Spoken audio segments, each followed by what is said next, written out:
name's Meghan Tyler, and this is Keithan McRoberts. And welcome to episode 3 of Anyone Can Write a Play as part of the Traverse Theatre's First Stages Festival.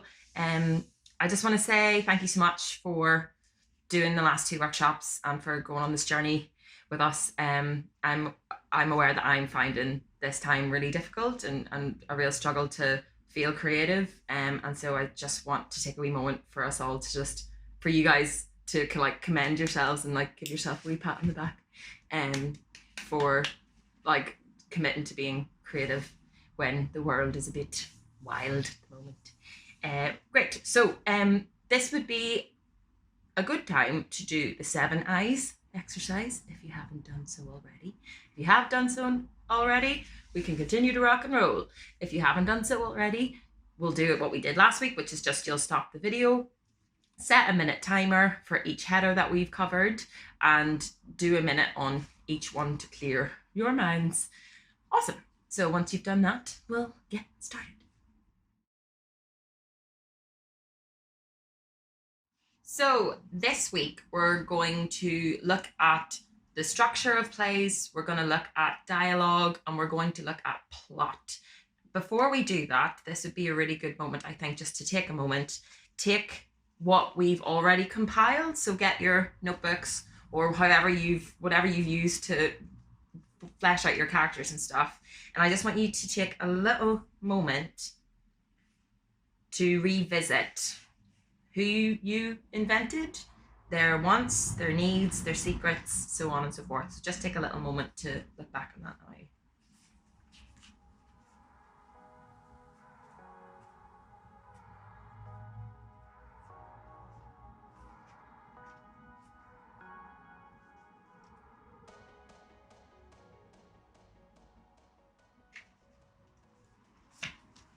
And just whenever you're ready,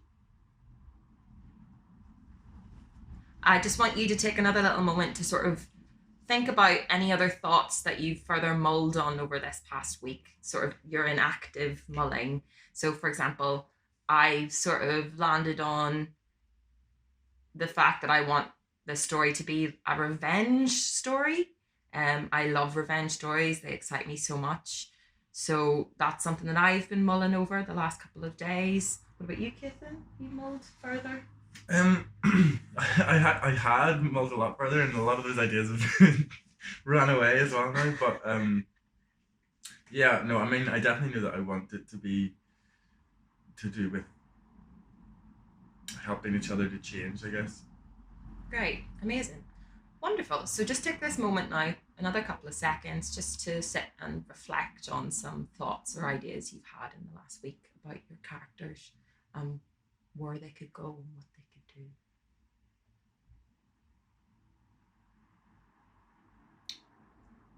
Cool. So now we've done that as a little sort of thought exercise, we're going to move on to how your character speaks and how we approach dialogue. You might be sat at home going, I can't write dialogue. No, I can't. It's too complicated. It's too no, I just can't do it. You can. It's like so easy. We use dialogue all the time in everyday life. It's just about sort of fine-tuning it to suit for the stage. And we're going to do an exercise for you guys to be able to do that. So what you're going to need for this exercise are some scrap bits of paper. I have pre-made ours. And some scrap bits of paper and a pen or a pencil, however you want to write. And we're just going to do another little timed exercise that's going to form dialogue. So just take a moment now to go get your spare bits of paper, and then we're ready to rock and roll.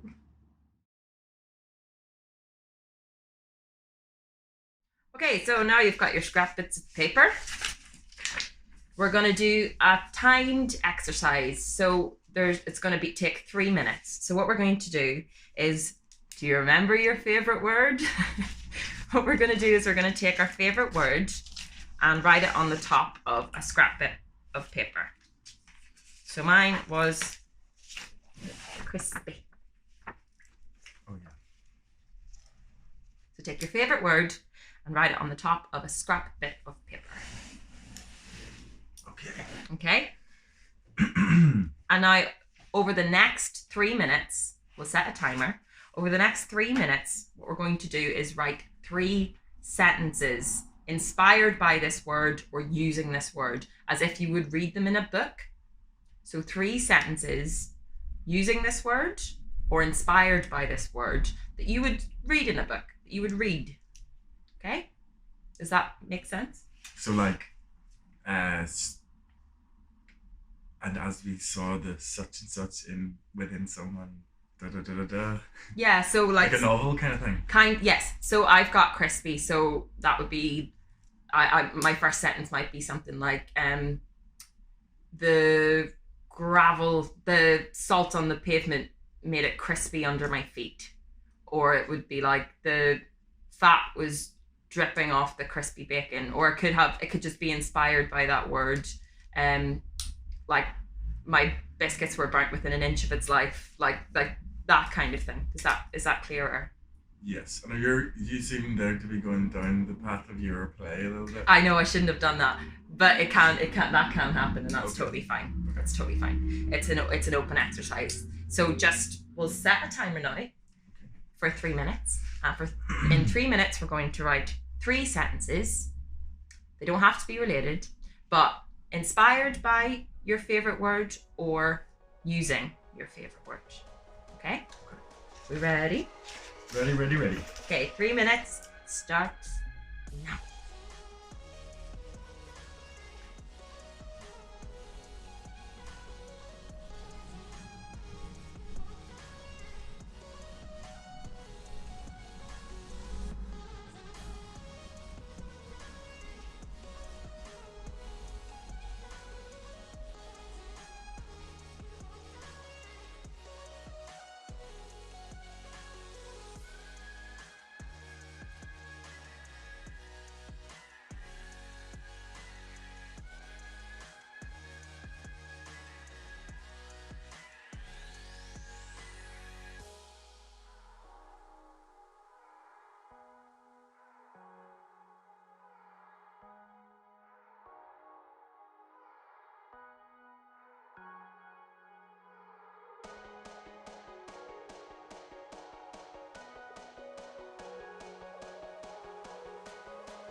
Oh God.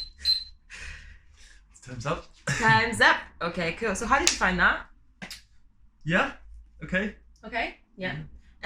So these are my 3 sentences that I've come up with from crispy. So number 1, the fat dripped off the crispy bacon. Number 2, pork crackling is a bit crap if it's soft. Number 3, the snow under her foot crunched with satisfaction. Catherine, would you like to share your sentences? No. Okay. So I've got, to see the growth over the years was amazing. The garden hadn't been touched in years, and the addition was something that was not welcome. Ooh. Last one's intriguing.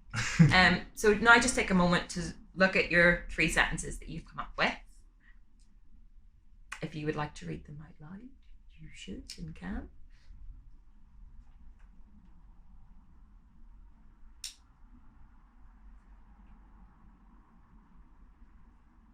And just whenever you're ready, what you're going to do with your scrap bit of paper is fold it up.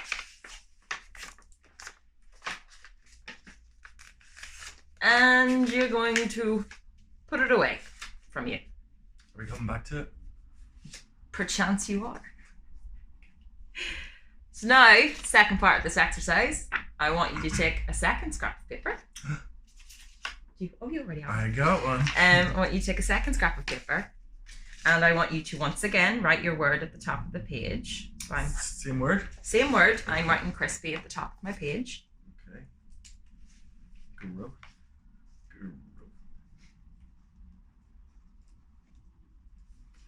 Now, without looking at the 3 sentences you came up with before, what I want you to do now is I want you to write those sentences again from memory as if you were saying them out loud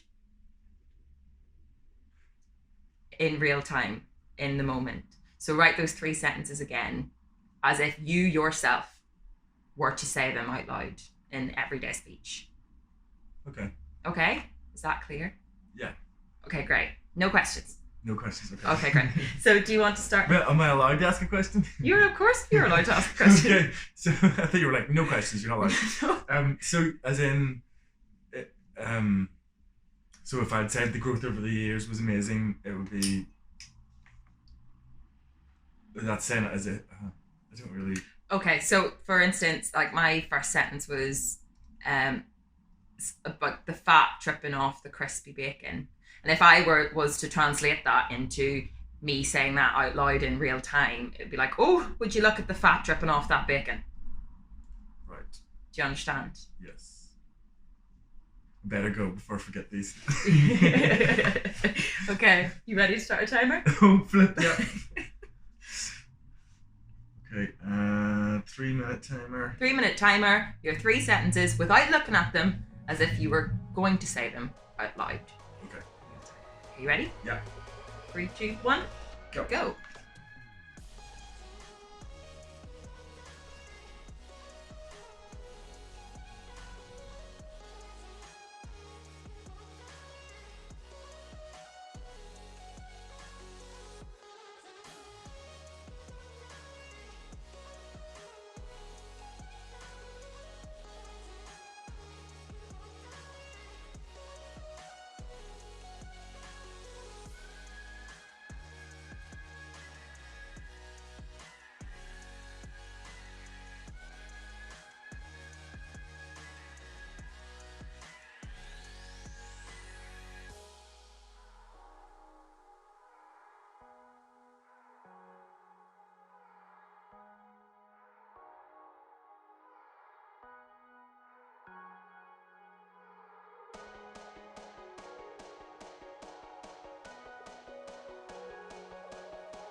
1 minute left.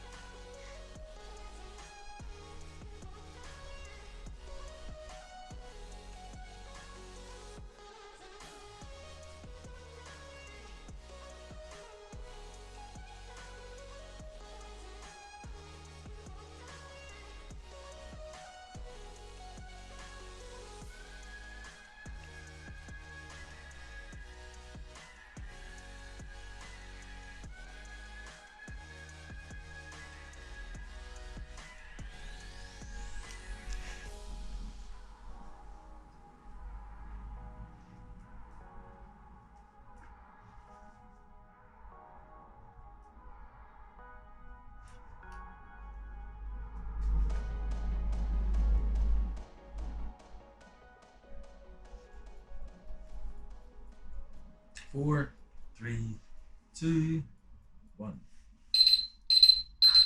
So sharp. So how did you find that, Caitlin?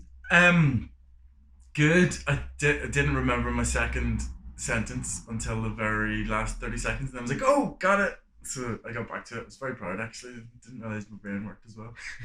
Well done, darling. So my 3 sentences that I came up with that I would say out loud, me being me, are as follows. Number 1, that's a queer load of fat dripping off that bacon.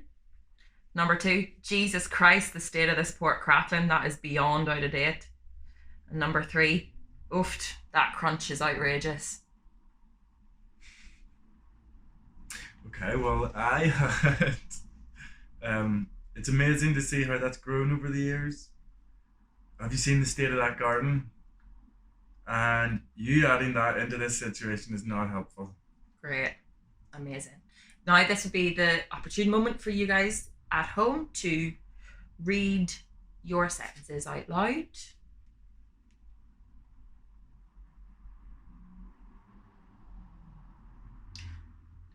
And I just want to highlight something here. So obviously me and Caitlin are from the north of Ireland, and we've both used language there from our home.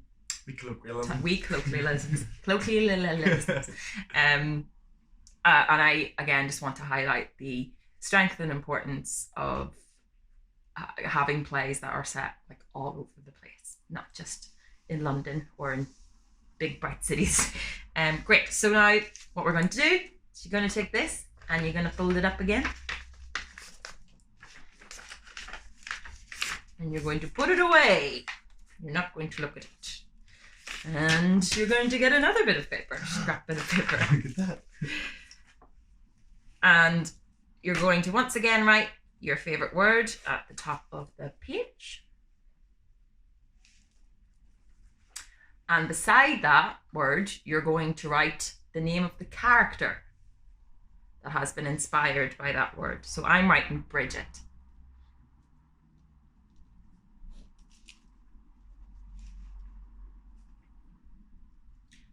Now what we're going to do this time round, we're going to mimic the exercise that we've just done when we were putting those sentences into our own words. But now what we're going to do is put those sentences into our character's voice. So think about how your character would say the equivalent of those sentences out loud.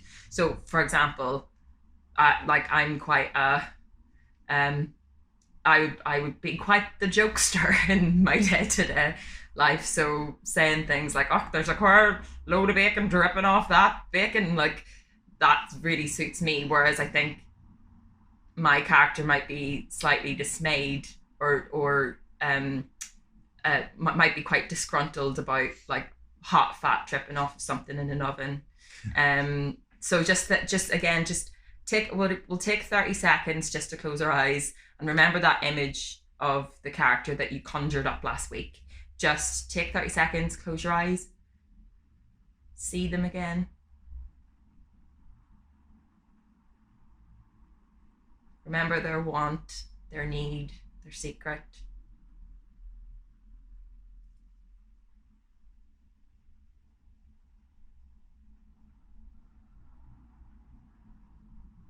Open your eyes. So now we'll repeat the exercise. So we've got 3 minutes to write 3 sentences as if your first character from your favourite word were to say these sentences out loud. What would they say? Is that clear? Yes. Yeah. Awesome. So would you set a timer for me, please? Timer for 3 minutes. For 3 minutes. Okay, timer for 3 minutes set. And are we ready? Yep. Let's go.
Oh.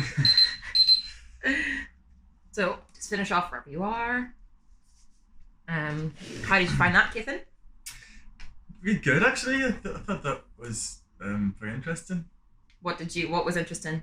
Elaborate, would you please? Yeah, I just felt like I could really see the character saying it and how differently they would say it, and how, because they have different thoughts than I do, so therefore I was thinking inside of how they would have thought about it, and it came out completely different. Great, amazing. Yeah, I'm much the same. Although I've concocted this exercise, so but so for Bridget from Crispy, my number 1 is, darn it, I need more tin foil. The bottom of the oven will be a nightmare to clean now. Number 2, it's a little soft actually, but that's okay. I mean, it's not ideal, but it's okay. And number 3, Iceland, Norway, the North Pole, somewhere like that. What about you, Keithan? So I have, that's incredible to think that started from a little seed. Oh my, someone really needs to show them that a little bit of love. And I really appreciate what you're trying to say, but maybe it would be a bit better to look at it in a different way. Great. Amazing. Wonderful. So now what I want you to do is I want you to go back to your little pieces of paper that you have with your other sentences on it. And I want you to open them up.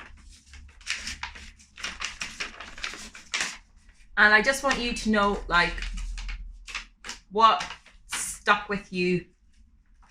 What were the words maybe that are in all three versions of your bits of paper? What completely changed?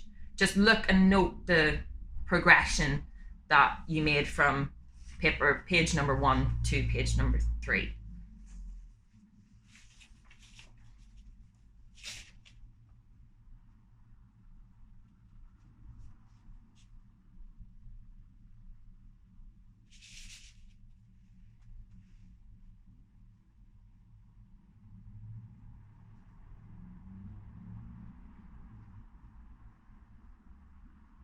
Given any reflections?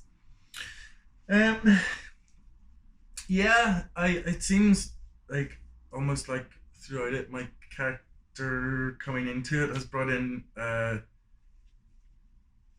action, if you know what I mean. Like she needs to do something about these issues that seem to be arising. Cool. Yeah.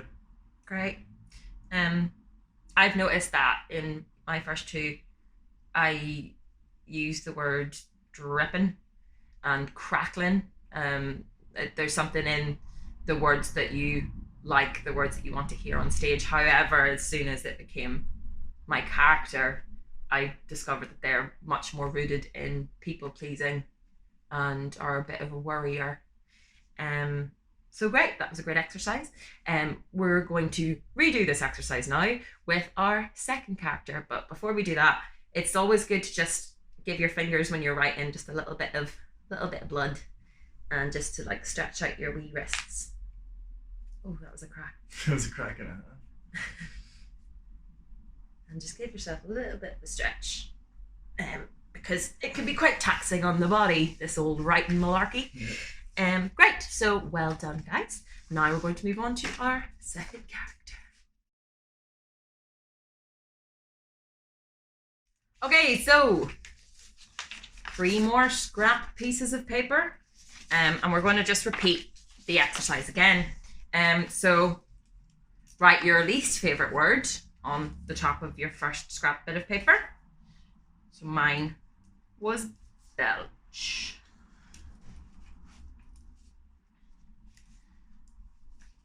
And we'll spend the next 3 minutes coming up with 3 sentences inspired by or using your least favorite word, as if they were to be read in a novel, as if you were to read them. So Kitten, can you start the timer for me, please?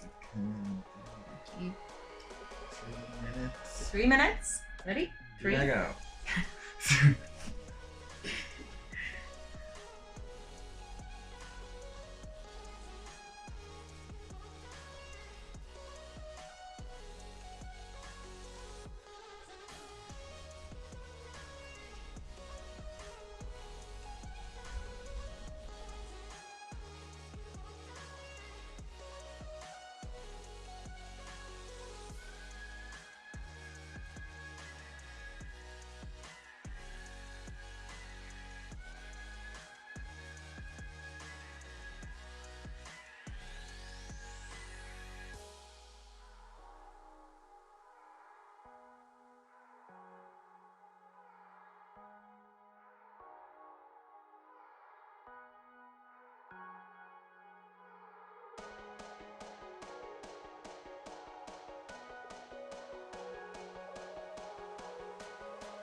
24 seconds to go.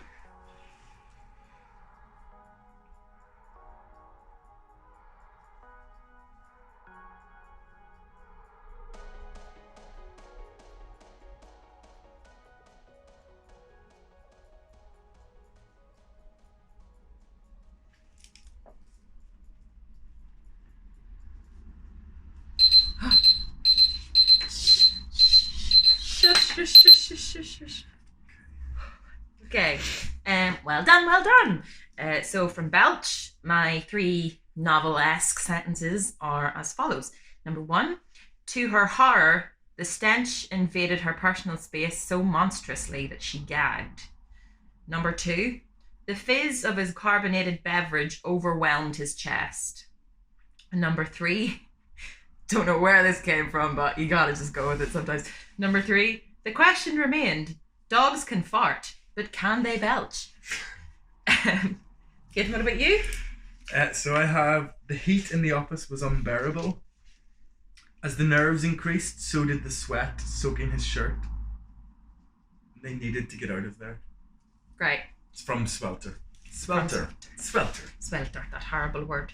Amazing. So now just take a wee moment to read out your 3 sentences that you have created.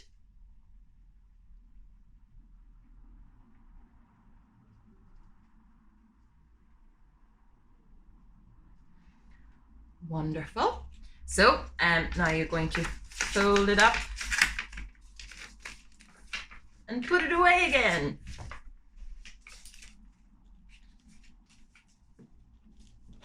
Number 2 of this exercise. So once again, you're going to get 3 minutes based off your least favorite word that you came up with.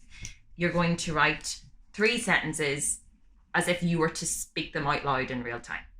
Okay? All gravy? All gravy. Okay, so oh, can you start the timer? Yeah.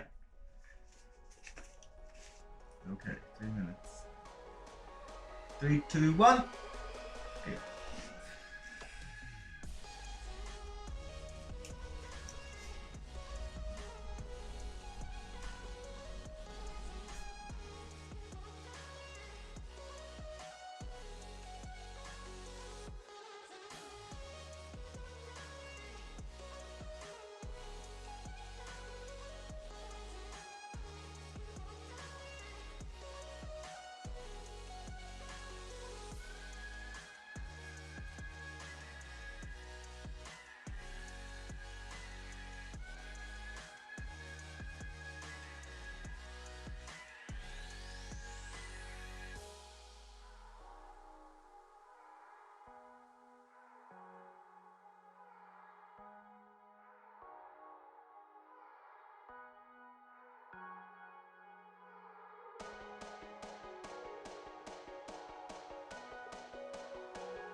About 30 seconds left.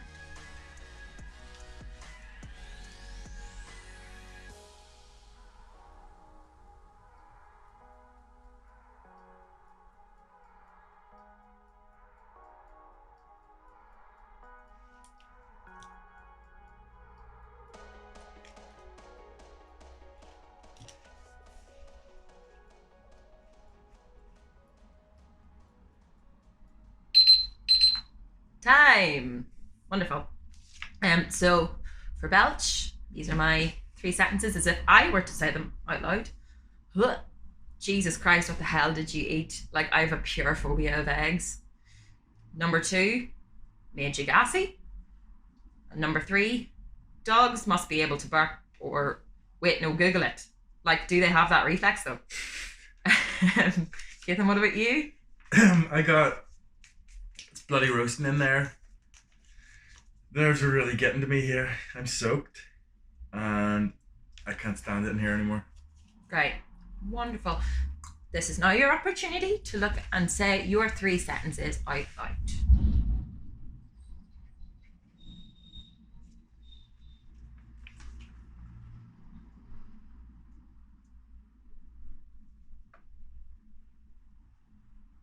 And whenever you're ready, take your piece of paper and fold it up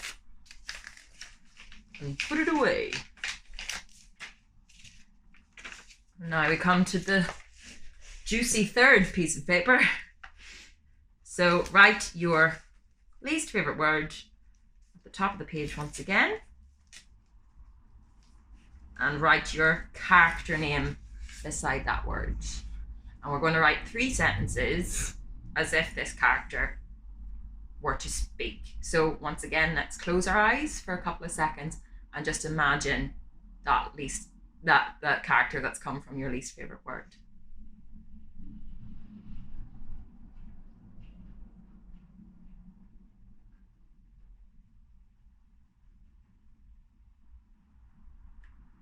Okay, and open your eyes. We'll set the timer. And once again, we've got 3 minutes to write 3 sentences as if your character from your least favorite word would be speaking about the topic of your each sentence out loud. Okay, so 3,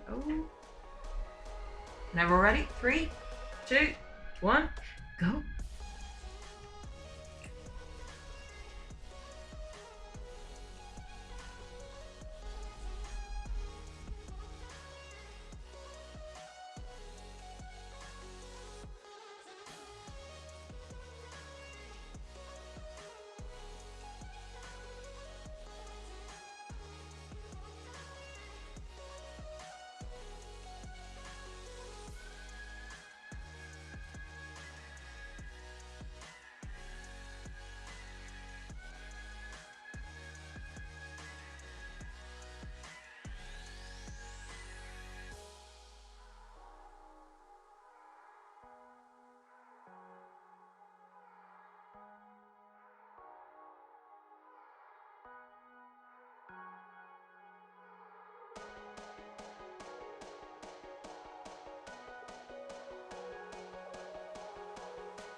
Twenty seconds left.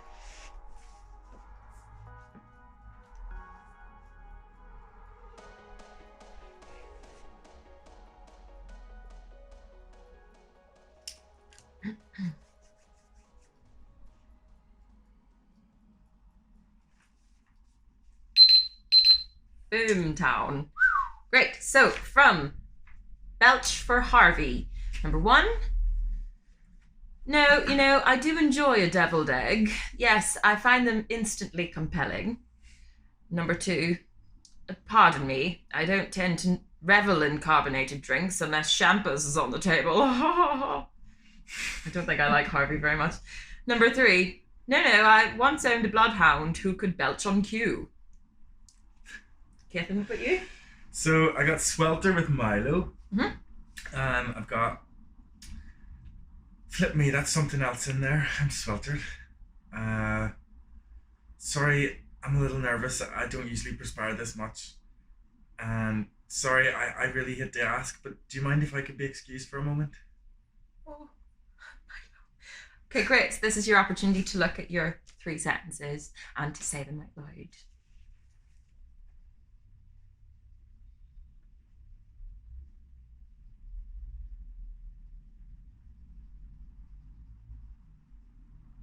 Wonderful. Once you've done that, again, just take your pieces of hidden paper from before and notice the similarities, notice the differences.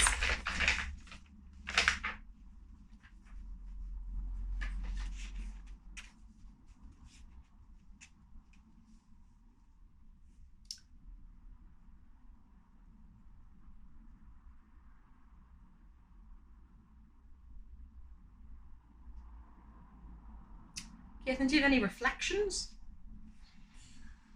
Yeah, it's interesting whenever I have sort of started just obviously statements kind of like narrated, and then when it gets to me it's kind of a little bit brash, but when it gets to Milo he's so apologetic. Yeah. I would be more likely to just say something like, right, whereas he's very much like, oh, I really hate to, but do you mind if I... Doesn't want to take up space. Yeah. It's interesting for Harvey, what I've noticed is something that, so I actually have a phobia of eggs, and because he feels quite grotesque and he's from Oxford, those differences in the 2 characters, it's that the fact that he enjoys deviled eggs so much, it's just setting up a nice sort of worlds apart from me and who I am. So, and also, yeah, he's just coming out as just as quite a posh bloke. So just take a wee moment to reflect, and once you've done that, we'll move on and chuck our characters into a writing exercise together. Okay, so for this next exercise, you need your notepad and a pen, or if you prefer to write on a laptop, once again, just however you work, do that. So this is going to be a little exercise to crack open the dialogue question. So I want you to write the names of your characters at the top of the page.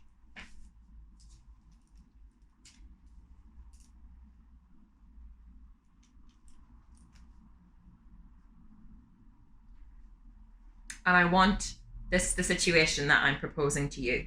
We're going to spend 5 minutes writing this little short scene, which is just an exercise. It's not precious. It's all about letting things go and just testing things out as an experiment. So what we're going to do is we're going to spend 5 minutes writing off the following brief. So your first character is sat in a chair. Your second character wants to sit in that chair, but can't outrightly ask them to get out of the chair. Okay? Do I need to elaborate on anything, Jason?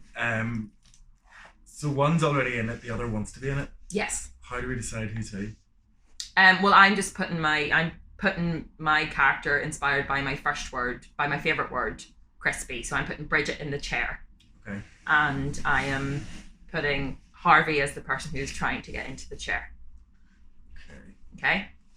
So how it's an exercise in how that might unfold. We're just fleshing out our characters, finding more out about our characters with this exercise.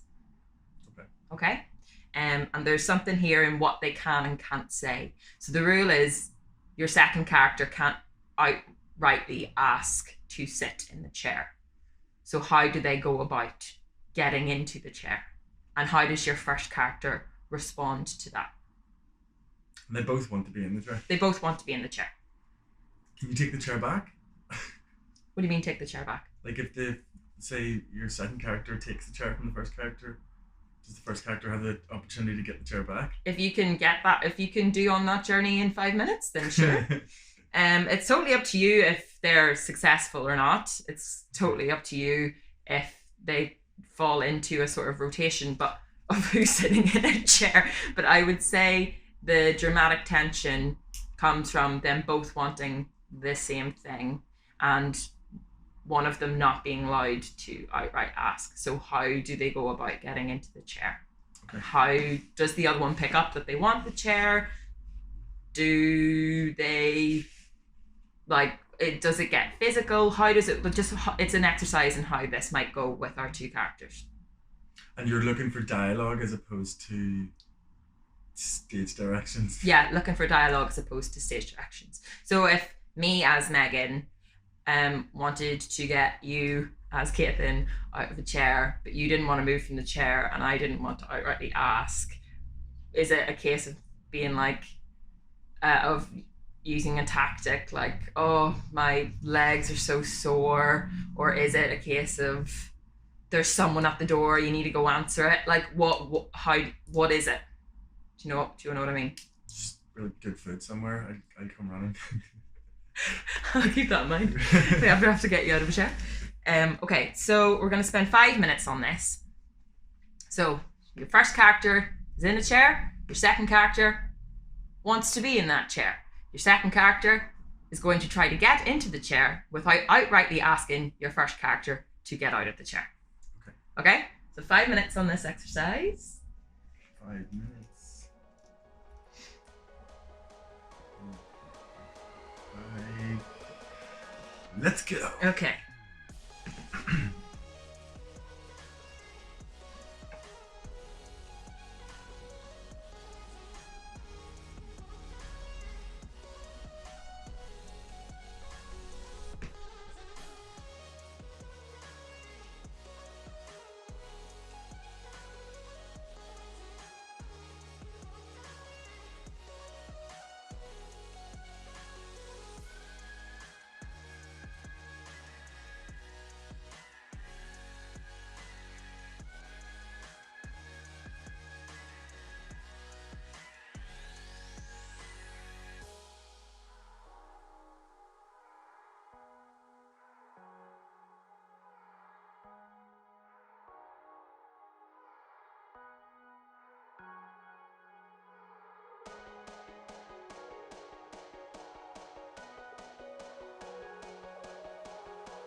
Got 1 minute left.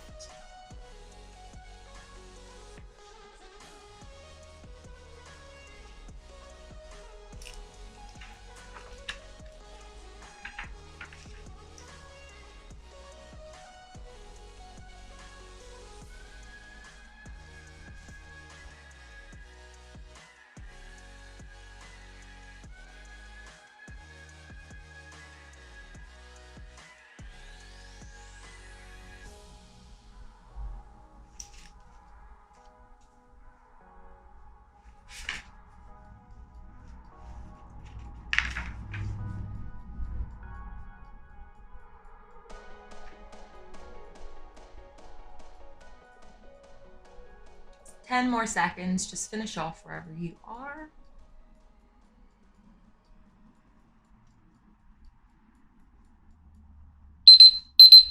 And that's time. Okay, cool. Well done. You're writing dialogue. Pat yourself on the back again. So let's just take a little moment to just take a wee glance over what we've written and to just reflect. So my character Harvey, I've discovered he speaks a lot. He speaks in quite long sentences.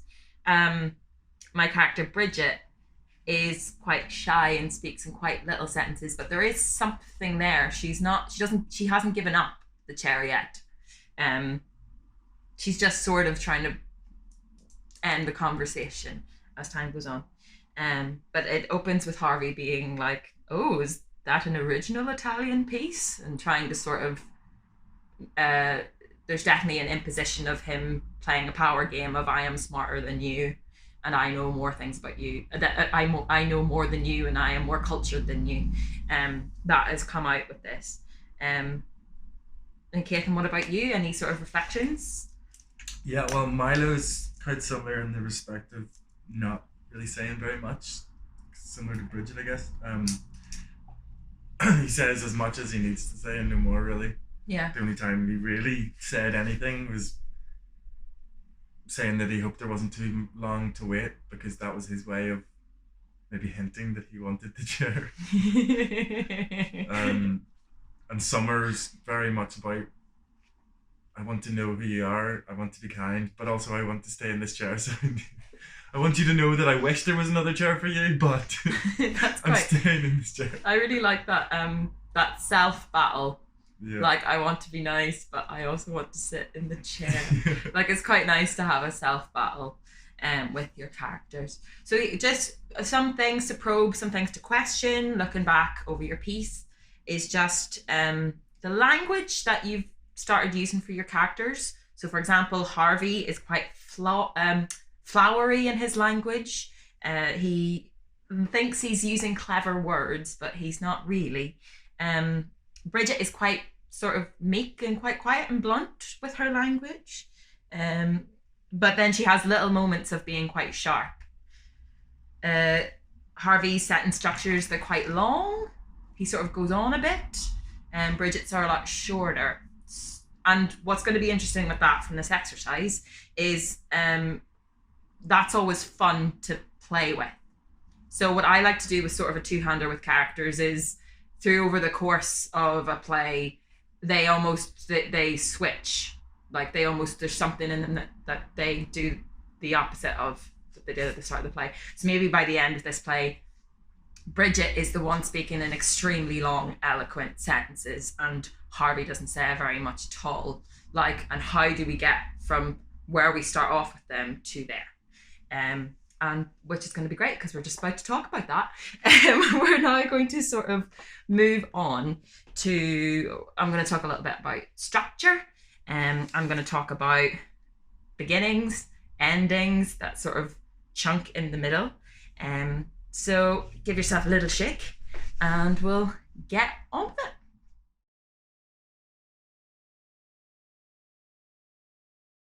Okay, so let's talk about structure and plot and all those very big scary words. It's not scary at all. So basically a story sort of follows that beginning, middle, end kind of framework. And one thing that I find really, really useful to think about. And we're going to do this as an exercise, is Pixar's story structure, how Pixar approach plays. Not plays, they approach cartoons. We're approaching plays. And this is how this is framed. So once again, you need your notebook and a pen. And I want you to write the following. I'm going to read out the following and I want you to write it down. Okay. So, once upon a time, there was, and leave a blank space. How much space?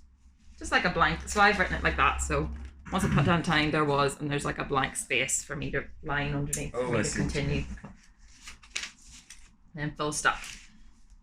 So once upon a time, there was, full stop. Every day, another blank space, full stop. Until one day, and another blank space, full stop. Because of that, blank space.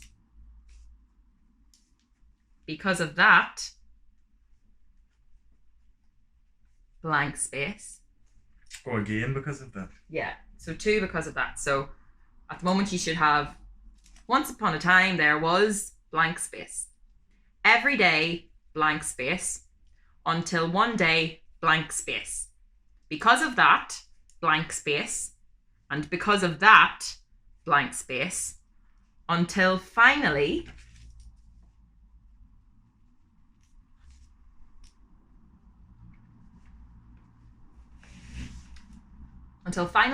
blank space. And ever since that day, blank space. So I'll read that out one more time. Once upon a time there was, every day, until one day, because of that, until finally. And ever since that day.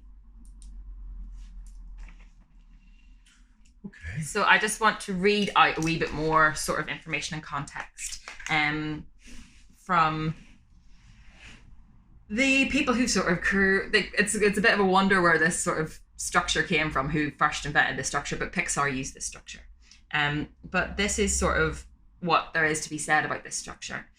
So once upon a time, whether you use these exact words or not, this opening reminds us that our first responsibility as storytellers is to introduce our characters and setting, i.e. to fix the story in time and space. Instinctively, your audience wants to know, who is the story about? Where are they? And when is all this taking place? You don't have to provide every detail, but you must supply enough information so the audience has everything they need to know to understand the story that is to follow. So your once upon a time, mine would be, once upon a time, there was a failed baker called Bridget. Okay? And every day, so the second part, and every day. With characters and setting established, you can begin to tell the audience what life is like in this world every day. The Wizard of Oz, for example, the opening scenes established that Dorothy feels ignored, unloved, and dreams of a better place over the rainbow. This is Dorothy's world in balance. And don't be confused by the term balance. It does not imply all is well, only that this is how things are. So how has life been? What is regular everyday life? That is what the balance of the characters is. So until one day, the until one day of this is the sort of, people talk about that exciting incident that like the gun comes out, or you see a gun and you then know a gun's going to be used. So until one day, Something happens that throws the main character's world out of balance, forcing them to do something, change something, attain something that will either restore the old balance or establish a new equilibrium. In story structure, this moment is referred to as the inciting incident, and it is the pivotal event that launches the story. In The Wizard of Oz, the tornado provides the inciting incident by apparently transporting Dorothy far, far away from home. So in The Wizard of Oz, the tornado is the inciting incident.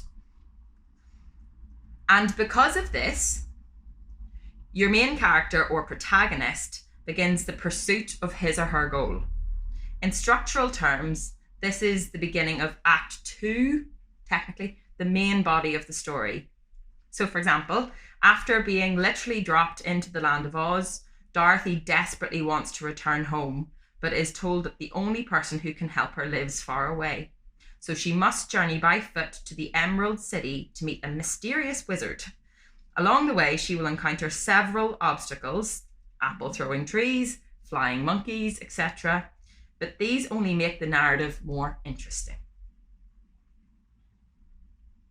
And so then we move on to the second, and because of this, Dorothy achieves her first objective, meeting the Wizard of Oz. But this is not the end of her story.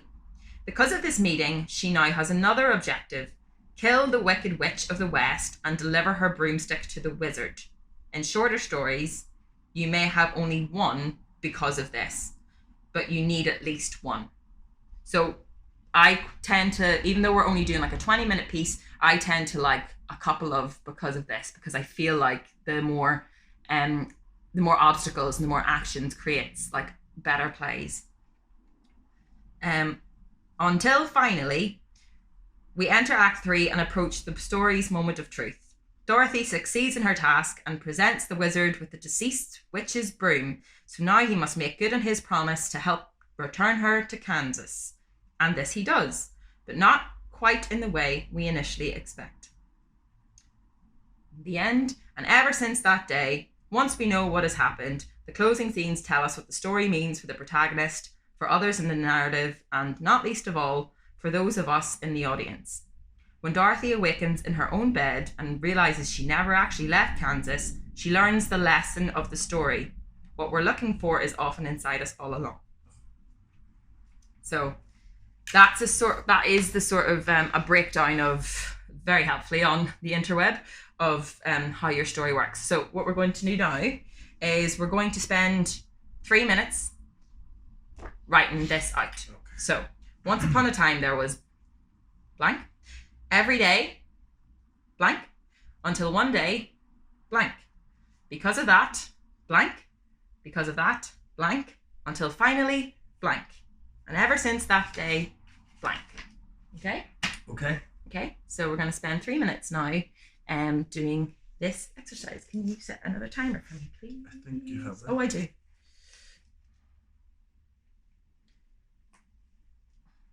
So really think about your story, your characters, that little exercise we did about dialogue, and just let that feed into this. So once upon a time there was, story structure, go.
40 seconds left.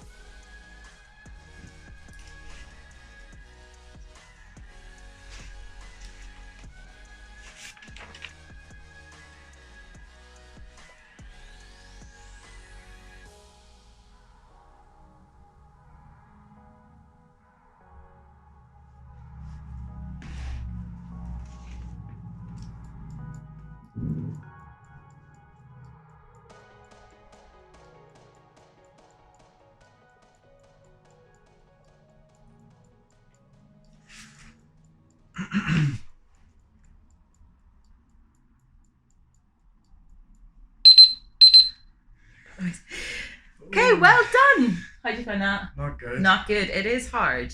But can I talk you through mine? Yes. Okay. So once upon a time, there was a failed baker named Bridget. Every day, she felt the weight of her failure on her shoulders, until one day a baking competition came to town with a famous judge that she knew from culinary school. Because of that, she entered the competition. Because of that, she learned he had been the one who ruined her career, until finally she poisoned him with her biscuits. And ever since that day, she has felt all-powerful and realized her true potential. Wow. Okay, so just based off that example, you said that you struggled with that. Okay, so what we'll do now is we'll pause this video. If you find that you struggled a wee bit after that example, just take another 3 minutes to have another bash of it. Okay? Okay, cool. And if not, continue on with the video. Okay, so Kaithin, you struggled with the middle of that exercise with the because of that and because of that, which is totally absolutely fine, because to be honest, we're sort of just at the beginnings of our story anyway. But sometimes that exercise can be really good to discover what the story could be. However, to help facilitate that, what we're going to do is a little exercise on endings. So I like to call it the 10 what ifs.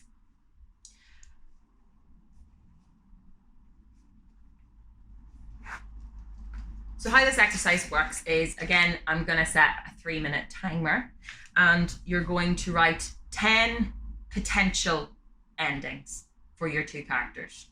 So, for example, for Harvey and Bridget, they fall in love at the end of the play. She poisons him and takes back her career. An asteroid hits the baking competition. What else could there be? Just spitballing some potential endings.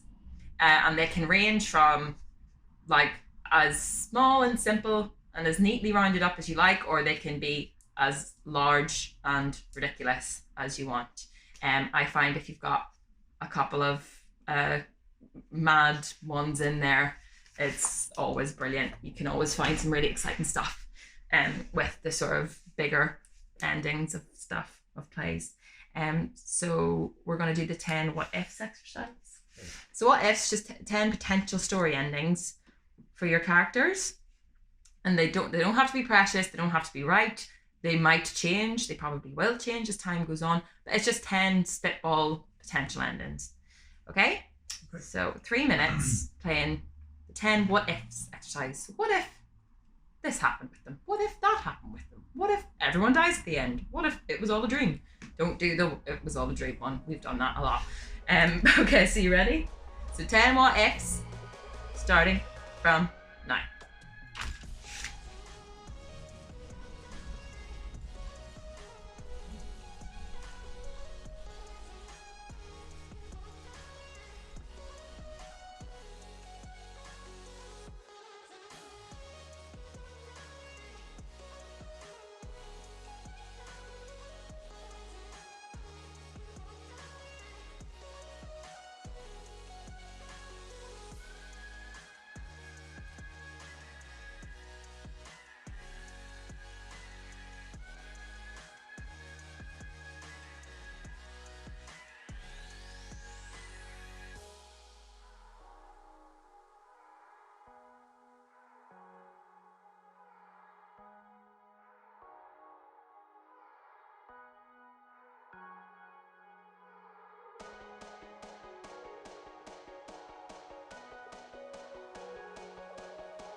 just finish off whatever one you're on, because you've got about 5 seconds left.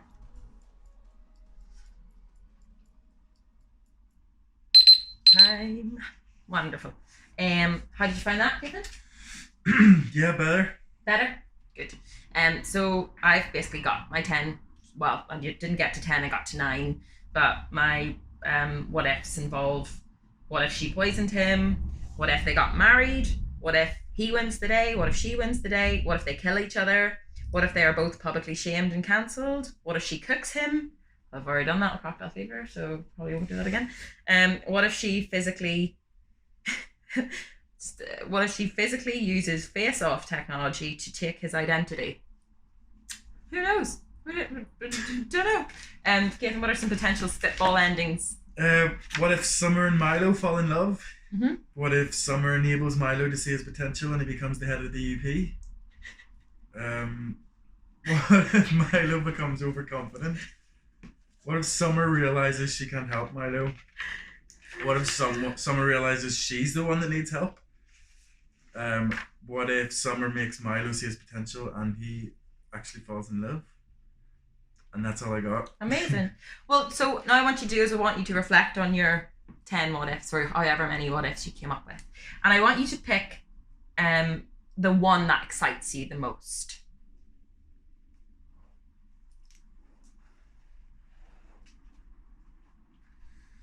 Yeah, I know which one that is for me. What is that one? Summer enables Milo to see his potential and becomes the head of the DUP. That's pretty. You can do that in 20 minutes. It's gonna be amazing. So I'm sort of, what if she poisoned him? I'm sort of leaning towards that one. Okay, wonderful. So from that, if you struggled with sort of the last exercise, then it's a case of until finally, and that's where you would write your potential ending, and then it's just about filling in the meat between those different parts. So you're because of that kind of parts. Yeah, but that all doesn't have to come today. It might be something that you like stumble upon with your brains over the course of the next couple of days. So on that, about sort of fill in the middle of a play is where the change in characters happen. So your characters should go on a journey as your play goes on. I find, because we're doing like a 20-minute sort of like short play, setting a time limit will always provide much more fruitful content and work. So if I think about what could be 20 minutes in relation to my play, it's 20 minutes until she has to show her biscuits. They have to be ready in 20 minutes.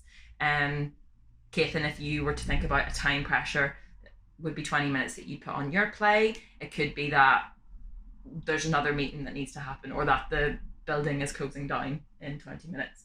And just think about a time pressure that relates to the world of your characters, of the situation that you might put them in. And so on that, we're sort of coming to a close of our first workshop, our third workshop. What am I on about first?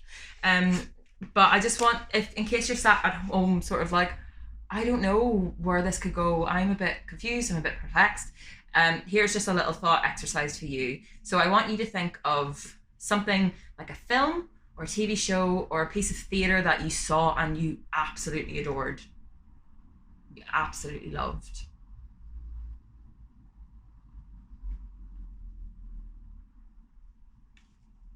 Like, what excited you about it?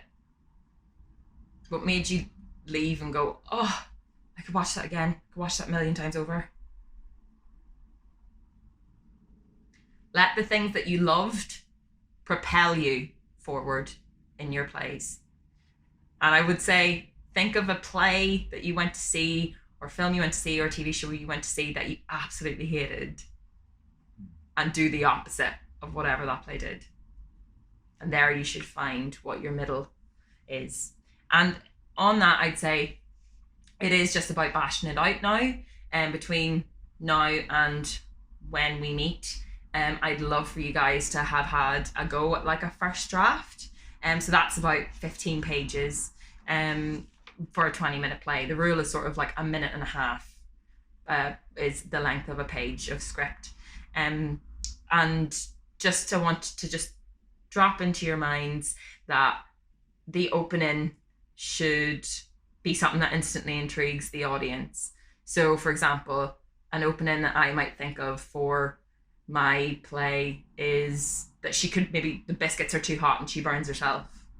And that also alludes to danger. That also alludes to things going a bit wrong. That also alludes to her own failures. Like, but it's quite a loud thing that an audience would, clock into. So just have a think about what's like sort of a sparky opening, and aim for your what if ending, and it should just fall into place. On that, it should just fall into place. On that, I would say work to music, write to music. So I'd say things that are like 114 BPM, like strut music, like sexy back or club music, like things like that. They really help facilitate writing. Or pick music that is related to your play idea, that is related. So I've got my character Harvey's quite posh. I think maybe I'll be listening to some classical, but also I think it's going to be quite a feminist piece that I'm writing. So I'm going to be listening to like some proper punk women as I'm writing too. I'm just going to like mix it up a bit and let the music sort of fuel me. Yes, does that make sense? Oh yeah. Okay, cool. So before we say goodbye, I just want to say, for you guys filling your middle, this is some tips that Gary McNair gave me to give to my students a number of years ago, and I think that the tips are like just timeless. So here are Gary McNair's tips for writing. Put down the words you want to say out loud. Number 2, trust your own rhythms and let them push you. And number 3, validity. You have the same right to metaphor and language as anyone else. You are a writer.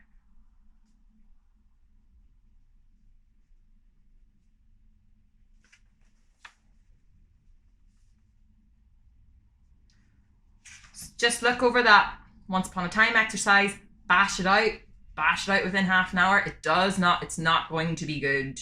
First drafts are never good. First drafts are when you're just uncovering things and discovering things. I like to call them draft 0 instead of draft 1, because it takes the pressure off, because you're just literally chucking shit at a wall. And the thing is, you can't get gold. Like something can't grow unless you bury it in shit, unless you start with shit.